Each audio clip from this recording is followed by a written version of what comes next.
Welcome to the site induction for MP3. Morris Rowe have been working in the elephant area with Lend-Lease for over 4 years now and have built a reputation for health and safety excellence. Throughout your time on this project, we want you to work with us to ensure that this is the safest project you have ever worked on. The project is split into 2 parts. HO4 is in the superstructure phase, with HO5 predominantly containing groundworks. Let's meet the project teams for this project. Lulioshi Kulamushi is the PM for HO4, with Anthony Blair the PM for HO5. The construction manager for HO4 is Jeff Heenahan. The construction manager for HO5 is Jim Callahan. The HSEQ team assigned to this project are here to assist you in ensuring that the safety standards are met. Gulliver Headley is the HSEQ manager for HO4 and Paul Whiteman is the safety manager for HO5. I'm here with Brian Morris Rowe, who's the CEO and founder of Morris Rowe Group. Brian, your company specialises in groundworks and reinforced concrete frame construction.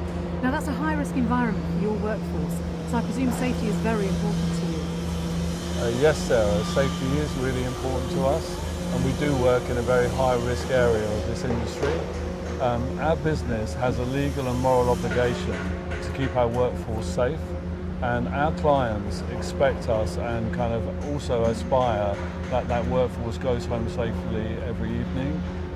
For us, our relationships with our client can be measured by that ability to enable our guys to go home. On a personal level, I also feel it is the priority that our business must have to ensure that that happens. You work on your sites as a specialist contractor, so what challenges do you face?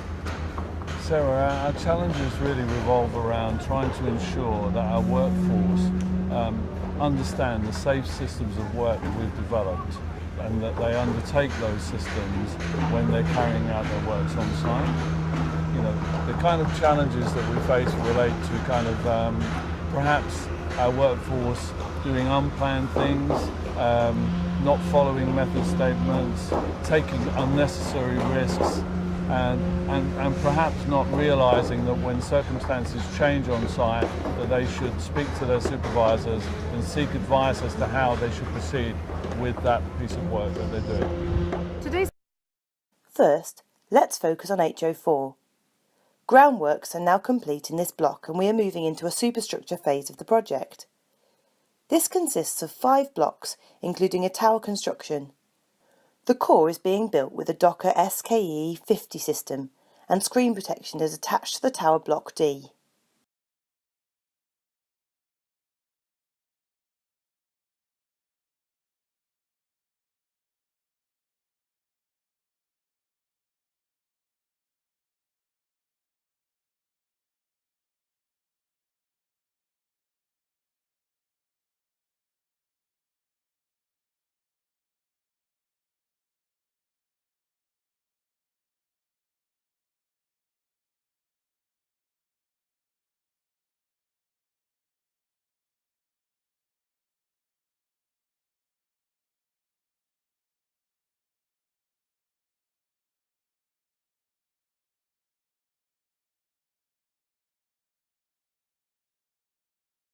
So what are the main risks in HO4? As with any superstructure, there's always a risk of falls from height and also the risk that something could drop from a higher level. Tower cranes are in use at all times, with a large number of lifting operations being carried out to service the upper floors. Hand and power tool use is an everyday event and we must consider the risk presented by this. We will always endeavour to minimise manual handling throughout the project. However, there will be a degree of manual work that will still be required. Let's take a closer look at the controls for working at height.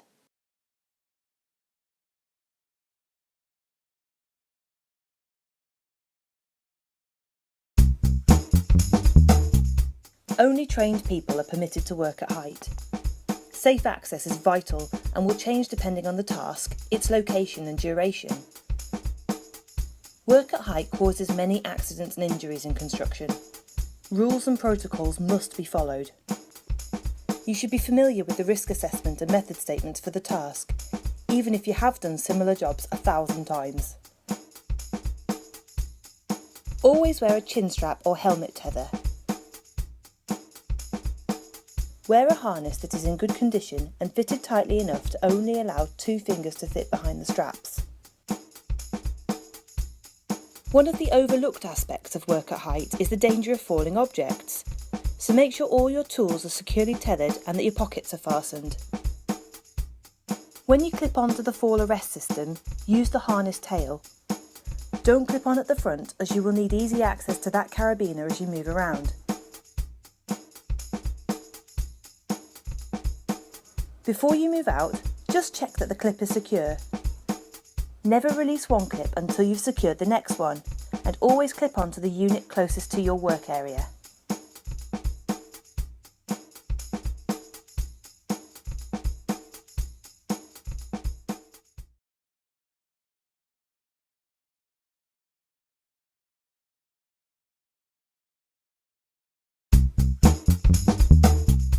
Striking, simply the removal of temporary works around concrete, is a high-risk activity and must be done safely. The main hazards involved in this work come from working at height, near the edges of buildings, and the manual handling of components and materials. You must be aware of these risks and follow the method designed to protect yourself and others. Before work begins, the work area must be thoroughly cordoned off with clear warning signs to protect other people on site. Watchmen should stand outside the building line barriers to stop people walking through the external exclusion zones. Before dropping the head trees, the cantilevered deck needs to be partly struck, so the loomer beams can be slid into the building later on. Edge protection to the slab should be in place before removing false work. Ply and edge protection from the cantilevered part of the deck can then be removed. Anyone involved in this part of the operation must be work at height trained. Make sure that you are correctly attached to the running line or inertia reel and that your anchor point is directly behind you, to prevent you swinging like a pendulum in the event of a fall. Tool and hat tethers need to be used by anyone working at height. In addition, there must always be a rescue kit and trained rescue team available in case of emergency. When ready, the head trees can be lowered and beams and ply struck. Separate the loomer beams from the ply. If you're not directly involved in this part of the operation, stand clear until the materials are ready to be passed down. Remember to be aware of good, safe manual handling practice. This kind of repetitive lifting carries a high risk of injury if not done with care. Materials should be stacked neatly as they come down, and any nails removed to prevent injury. Once the striking is complete, all the materials must be removed and taken away for storage. Once back propping is in place, the strike is finished.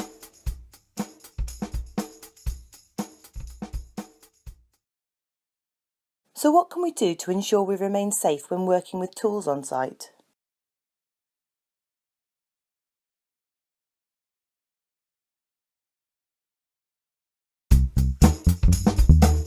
The first rule of safe manual handling is don't do it. If there's any practical alternative means of lifting and transporting what you need, use it. However, sometimes you just have to shift things the old-fashioned way, by hand. That's fine, you just have to know what you're doing to do it safely. We still want you to minimise it, so get material deliveries dropped as close to where you need them as possible. Remember though that no one should be lifting anything that's heavier than they feel comfortable with, particularly if the shape is awkward or unbalanced. The second rule of safe manual handling is, have a plan. Whatever you have to move, plan how you're going to lift it and where you're going to go with it. You need space to lift safely. Don't try to lift anything if you can't do so without stretching and twisting. Check that the route you want to use is clear. To lift, put your feet wide apart to make a firm base. Flex your knees and hips and keep your back in its natural curves. Get a firm grip and use your leg muscles to power the lift. Keep the load as close to your body as possible to minimise muscle effort and joint strain. Whatever you're lifting, the technique is exactly the same. Wide stance, flexed joints, naturally curved back. Avoid stretching and twisting. Items that are long and thin, like scaffold poles and loomer beams, need to be balanced, and be aware that they might be slippery in wet weather. Where possible, carry them with other people. Gloves are always essential, and good grip is particularly important when it's wet. Make sure you have a clear route so that you don't catch people or structures with the ends. There are hundreds of items around a construction site that will need lifting at some point, lots of them awkward in shape and size. We couldn't possibly detail all of them, but the basic rules remain the same. Don't lift and carry if you can avoid it. If you have to, plan. Get materials delivered as close to the work area as you can. Use team lifting for heavy or awkward items. Don't pick up more than you can manage. And always lift safely. And remember the first rule of manual handling, which is don't do it.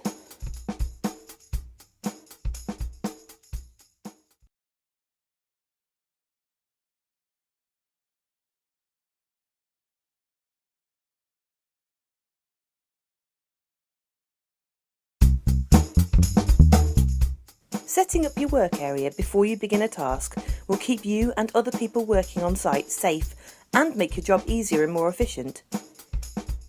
Thinking about what you need in terms of tools, materials, equipment and PPE to complete a task and where best to do it is an essential step in any job. The area where you're planning to work must be safe from other tasks happening nearby and must be cordoned off in order to prevent your work impeding or injuring anyone else. So make sure that you set up away from walkways, overhead works and exclusion zones. For example, if you need to redirect access routes, do so. One of the simplest ways you can make a job using power tools safer is to run cables under mats and over cable holders. Petrol tools must always be fueled in the store area. Any additional PPE you may need will be in the store as well. Sparks from steel cutting can be harmful to you and obviously present a fire hazard. Always use impact goggles and ear defenders. Work well away from anything that may catch fire and use a spark stand. Walking over rebar is a significant trip hazard. Always place boards across rebar and walk on them whenever access to work areas is required. Safe storage of equipment and materials is essential. Items should be stored so that they can be as easily and safely accessed as possible to minimise the amount of lifting and carrying that needs to be done and to avoid damage to the items themselves. Care taken in setting up your work area saves time and effort and makes working much safer.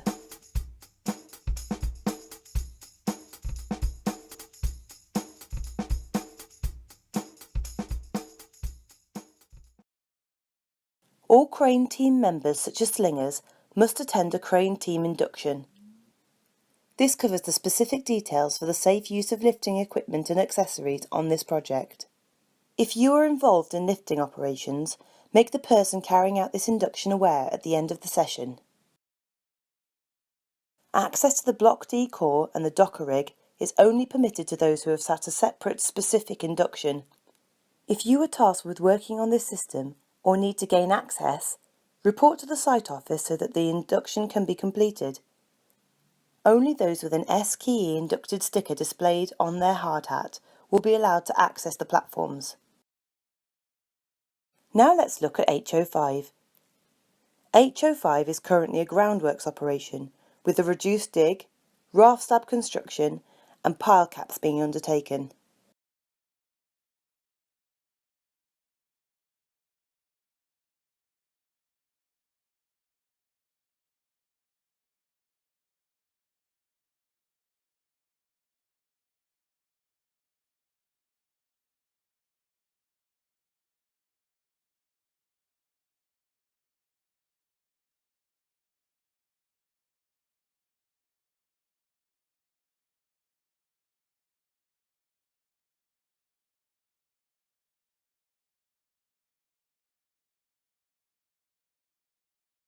The risks in HO5 differ from those in HO4.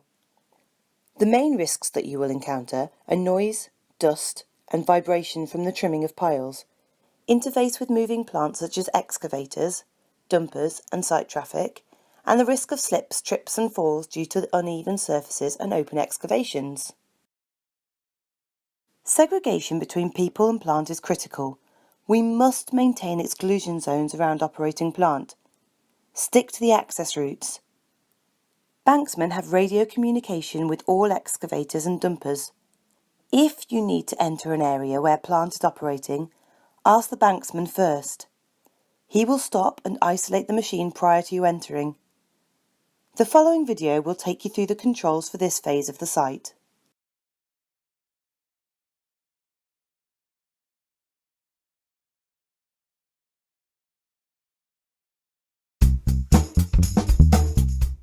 Only trained people are permitted to drive and use excavators. Before use, drivers must check that they are familiar with and able to use the type of hitch system on the machine. Only 2 types of hitch system are to be used: fully automatic and fully manual. The type of hitch must be displayed on a clearly visible sticker on the boom. Other things that must be checked are the oil, the yellow flashing light, the mirrors, and the seatbelt. Report any faults immediately. Seatbelts must always be worn. Excavations must be planned, authorised with a permit to dig, and maintained to comply with a fixed set of rules and procedures, including daily inspections by the groundworks foreman. They must be open for the minimum possible time. Before they begin, a survey of buried surfaces must be undertaken.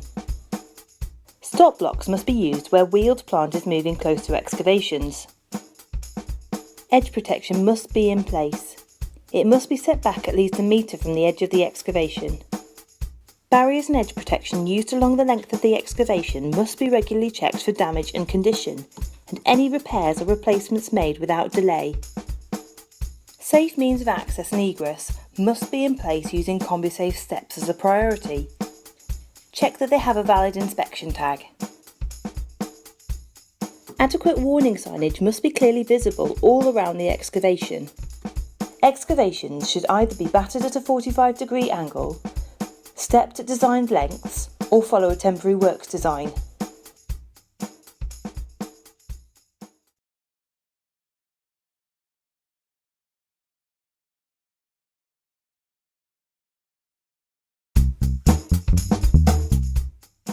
Anyone driving a dumper on site must be a CPS-trained dumper driver. Before beginning work, check that the dumper is in good working condition. Seatbelts must always be worn. Before moving, check around the dumper to ensure that there are no obstructions or pedestrians in the way. Traffic marshals must guide reversing dumpers. Always keep your traffic marshal in view. If you can't see them, stop immediately. During loading, you must leave the dumper and stand at a safe distance, remembering to switch off the engine, engage park, and remove the keys. Dumpers and excavators working together should be of a similar size, and the excavation common standard using barriers, signage and stop blocks must be used. Once loading is complete and it is safe, return to the dumper. Ensure that your view is not obscured by the load before you move off. Some final things. Do not drive dumpers up spoil heaps. When driving on ramps, have stop blocks and pedestrian segregation in place.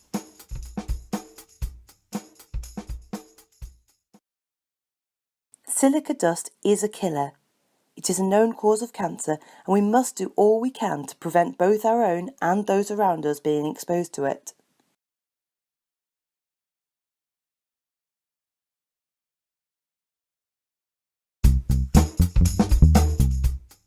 Building sites are dusty places, and unfortunately that means that working on one can result in a variety of respiratory problems, including cancer caused by silica dust. A really good, well-fitting dust mask like these FFP3 masks will offer some protection. You must be face fit tested for the mask you use. Masks need to be changed at least every 4 weeks, sooner if you notice your breathing through the mask is becoming restricted. However, in order to be really safe, you need to suppress as much dust at source as you possibly can. This can be done by damping down, or by using extraction as you work. Anything that involves cutting, breaking, sanding or making good has potential to be the source of harmful dust. So even if you can't see the dust or the task seems run of the mill, or it looks like it won't last long, always err on the side of caution. Wearing a dust mask and suppressing dust at source could save your health and possibly your life. Make sure that your mask fits really well. Stubble, weight gain or loss can all affect fit and effectiveness.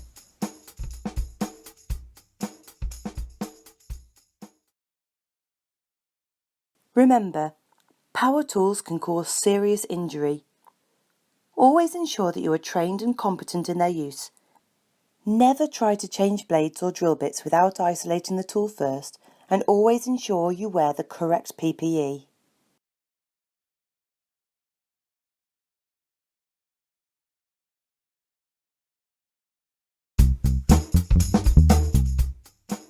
You must be specifically trained in the use of powered abrasive wheel tools such as petrol saws and grinders. Tools using abrasive wheels are essential on site, but they are potentially hazardous if not used correctly. Wherever possible, you should use an alternative type of tool, for example using bolt cutters to cut steel. When you do use tools with abrasive wheels to cut steel, you will need to have a hot works permit because of the sparks the work will create. Your work area must be thoroughly prepared and checked before starting this type of work. The area must be clear of flammable materials, spark screens must be in place, and have a fire extinguisher placed nearby. To prevent accidents, you must check over the tool before you start. Check that the casing, handle, leads and fuel caps aren't cracked or damaged. Check the wheel itself for damage, and check that it is the correct type for the job that you want to do. For example, use cutting wheels for cutting and grinding wheels for grinding. Also check that the blade speed is faster than the tool speed. PPE is essential when using abrasive tools for cutting. In addition to your general PPE, you need high impact goggles, hearing protection, a dust mask when you are cutting concrete, and tight fitting gloves like these. Petrol tools must be safely refuelled in the store area, not out on site. Always start a petrol saw while it is on the ground, not by pulling it like a chainsaw, as it could potentially swing or fall and injure you. Always make sure to use the handles properly.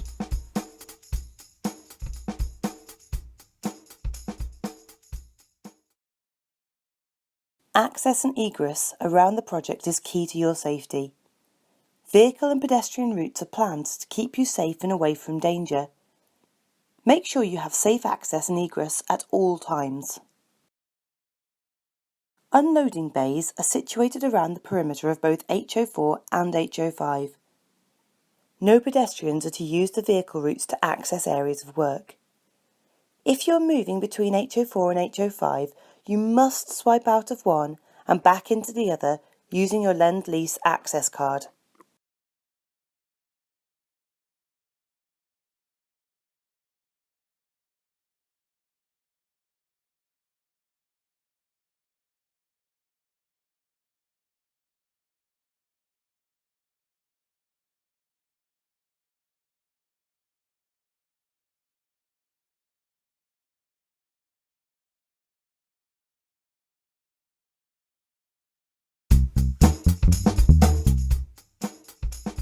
Walking from place to place on site can be hazardous. The operators and drivers of large machines and vehicles will be concentrating on their tasks and may not be able to clearly see the areas immediately around them. All designated walkways are physically segregated from moving plant with barriers. Other areas may also be segregated, for example where there is a danger from falling objects or from slips and trips. Plant stop blocks give additional protection for pedestrians where plant is used close to walkways. Walkways must always be used. No exceptions, no shortcuts. If a route does not exist where one is needed, report it to a supervisor. Red arches indicate a pedestrian crossing over a vehicle route. Crossing on-site roads must be done with as much caution as crossing any road. Walkways must be kept clear and all edges protruding into them must be protected. Walkways can be denoted by a range of materials: paint, blue netting or rubber matting. They will always be clearly marked. Designated walkways will have much more level walking surfaces, free from trip hazards such as potholes and prominent objects.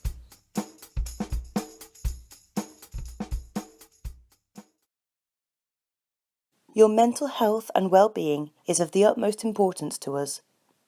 A healthy mind and a healthy body will help you focus and achieve your full potential. But we all have bad days. AJM have mental health first aiders and accident first aiders on site to help should you need them.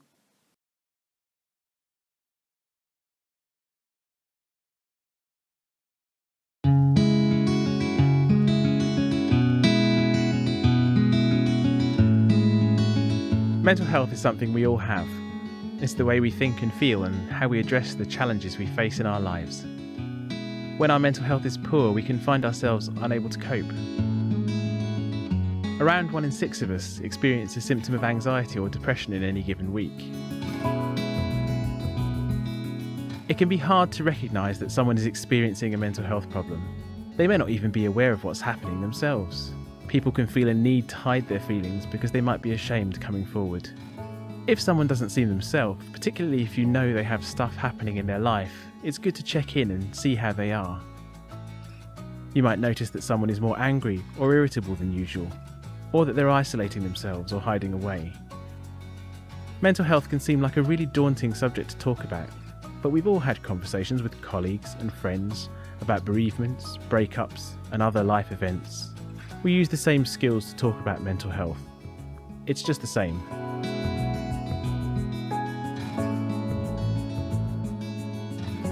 When a person isn't coping, they really need colleagues who can reach out to them with warmth and compassion. It can help if you set aside 10 minutes to have a proper chat. Find a space where you know you can have a conversation and where you're not going to be distracted. It might be that someone wants to go outside for a walk, or they might want to get coffee in a busy cafe. It's really up to them, whatever makes them feel comfortable. Don't feel awkward reaching out to someone if they give you the brush off the first time. It can be really difficult to come forward. If you've made a mistake and they're actually fine, the worst that can happen is they think you're a nice person who's noticed how they feel. It's so important to give your full attention to the person you're listening to. That means no distractions. Turn your phone off and make sure you won't be disturbed. Maintain eye contact unless a person is uncomfortable. That sometimes happens when we talk about difficult subjects. Adopting an open posture, mirroring their behaviour and keeping your feet on the ground are all ways that you can help to focus on what's being said. Be relaxed. That helps you to come across as genuine and engaged with what they're saying. You can ask questions to clarify and show that you're listening, but don't push it if people don't want to discuss details. When a conversation comes to an end, it's really important to recap what you've discussed and go over any actions that you've agreed. Make sure you do what you say you're going to, because it's very important that a person knows that they've been heard. If a person's very upset at the end of the conversation, you might want to encourage them to call a close friend or their doctor. If you feel that a conversation's getting too much or too difficult for you to deal with, you might want to pass it on or talk to someone about your own feelings. You could speak to your manager or use a helpline for confidential support. Sadly, there's still a lot of stigma about mental health. By reaching out to people who aren't coping, you can do a lot to reduce that stigma and even, possibly, save a life.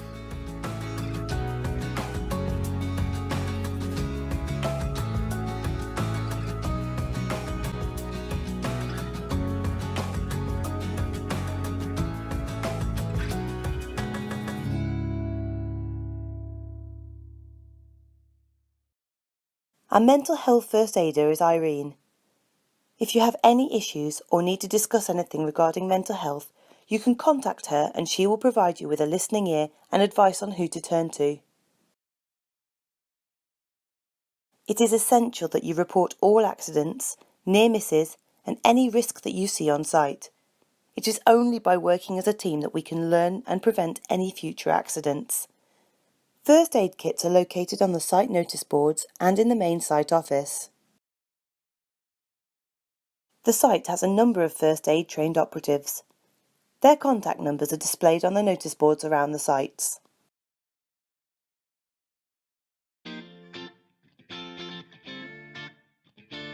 The Morris Row app. The health and safety app which benefits not only Morris Row, but any contractor in the industry. Available on smartphones and tablets for free, this fantastic app revolutionises the way health and safety engages with the workforce at the touch of a button.